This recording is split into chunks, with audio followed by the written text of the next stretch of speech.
ఇన్ని సంవత్సరాల నుంచి వంట చేస్తున్నాను. ఇంత ఎక్స్‌పీరియన్స్ పెట్టుకొని చిన్న మిస్టేక్ ఏంటబ్బా అని చెప్పి బాధపడి, ఆ బాధ నుంచి తేరుకొని ఏం చేద్దామని ఆలోచించి ఈ పొంగనాలు చేశానండి. నేను చేసిన మిస్టేక్ వల్ల రూపుదిద్దుకున్న పొంగనాలు చాలా చాలా టేస్టీగా ఉన్నాయి.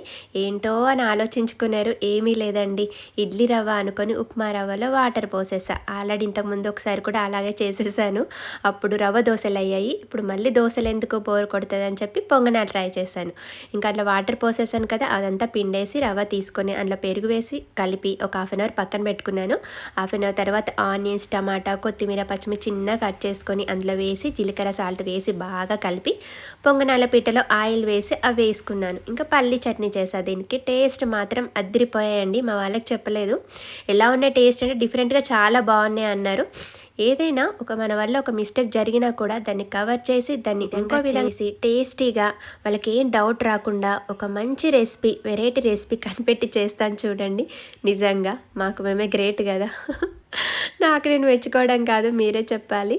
ఇంతకీ మీకే ఎప్పుడైనా ఇలాంటి మిస్టేక్ జరిగిందా? జరిగితే మీరేం చేశారో తప్పకుండా కామెంట్ చేయండి. ఓకే ఫ్రెండ్స్, వీడియో నచ్చితే ఒక లైక్ చేయండి. Bye bye.